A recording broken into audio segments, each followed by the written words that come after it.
केंद्रीय मंत्री माननीय सुबोधकांत सहाय जी, मंच पर उपस्थित बिहार के जनप्रिय लोकप्रिय उप मुख्यमंत्री आदरणीय श्री सुशील कुमार मोदी जी, पाटलिपुत्र नाट्य महोत्सव के अध्यक्ष और बिहार सरकार के माननीय मंत्री श्याम रजक जी, रेडियो मिर्ची के विमान दत्ता जी, प्रांगण की अध्यक्ष रत्नापुर कायस्था जी, अभय सिन्हा जी, यहाँ सामने उपस्थित आप तमाम लोगों को शुभकामनाएं देना चाहता हूँ और हम अपने लोग से आदरणीय श्री सुबोधकांत सहाय जी, आदरणीय सुशील कुमार मोदी जी, सुधा पांडे जी और विमान जी को बहुत बहुत उनके प्रति आभार व्यक्त करना चाहते हैं, उनका हार्दिक अभिनंदन करना चाहते हैं।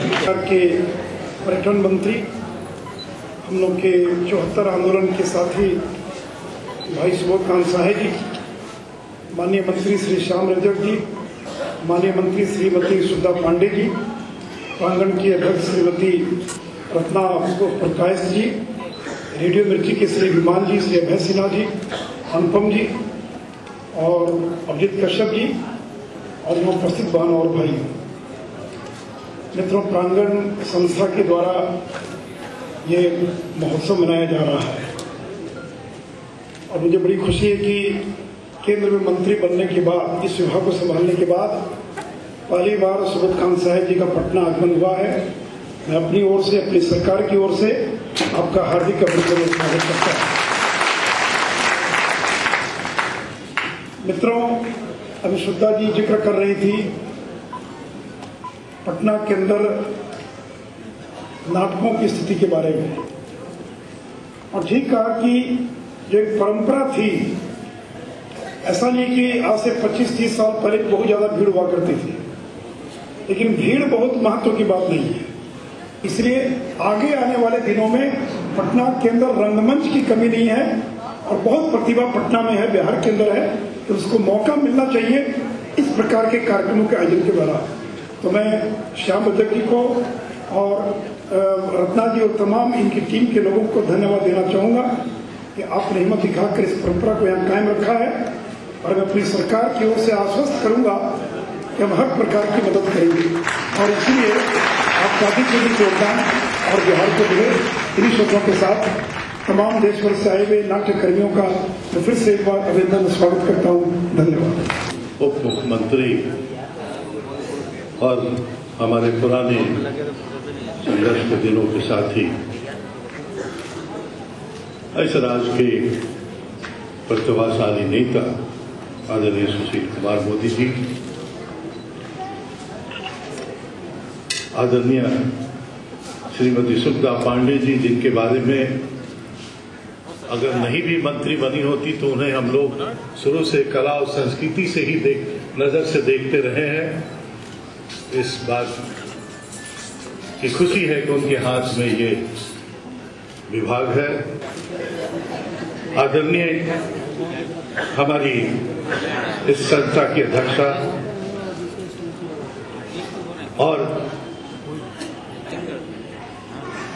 अपने आप में कला के साथ जुड़ी हुई रही डॉक्टर रत्नापुर कायस्था जी, हमारे अभय सिन्हा जी,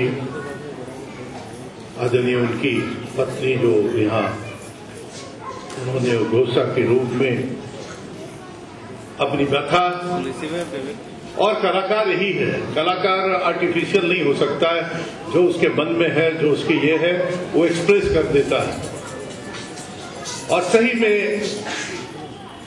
जो फटेहाल होता है उसको हम लोग मानते हैं कि कोई थिएटर वेटर का कलाकार हो। लिटरली यही पहचान उनकी। संजय जी नहीं है अभी यहाँ पे, जो इस इलाके के हमारे मंत्रालय के पदाधिकारी हैं, लेकिन मैं आज जो प्रयास है हमारे मित्रों का, क्योंकि मेरा जीवन, मेरा कार्य क्षेत्र ही रहा है। ठीक है, चुनाव तो हर आदमी देश में, एक राज्य में नहीं, कितने राज्य में राजनीतिक लोग चुनाव लड़ते हैं, लेकिन पटना की इस मिट्टी से ही तो हम पैदा हुए हैं ना, यहीं से तो हमारा सब रहा है। इसलिए जो साथी ये प्रयास कर रहे हैं, श्याम जी, मैं आपको विश्वास दिलाता हूं कि आपने कैसे ये काम पूरा किया होगा और देश भर के तमाम कलाकारों को यहां इकट्ठा किया है, उसके लिए जो आपको जरूरत चाहिए। मैं क्या कर सकता हूं ये नहीं जानता हूं, लेकिन मैं जा रहा हूं दिल्ली। अगर प्रस्ताव होगा तो ठीक है, नहीं तो बना करके भी अपने मंत्रालय से, क्योंकि टूरिज्म, जहां लोग इतना इकट्ठा होते हैं वही टूरिस्ट प्लेस है। यही theatre itself is a tourist place. मैं विमान दत्ता जी, जो रेडियो मिर्ची और इस तरह के लोग, अगर सपोर्टर आपको मिल जाए तो मुझे लगता है कि आपका ये कारवां और आगे चलेगा। बहुत बहुत धन्यवाद माननीय पर्यटन मंत्री केंद्र सरकार श्री सुबोध कांत सहाय जी का, कि इन्होंने इतनी अच्छी बातें कही हम सबके लिए, और इनके दिल में हम कलाकारों के लिए भी दर्द है। ये इनकी कही बातों से हमें एहसास हुआ कि ये जब भी हमारा ये आयोजन होगा, इनका सहयोग, इनका आशीर्वाद हमें प्राप्त होगा। Good evening.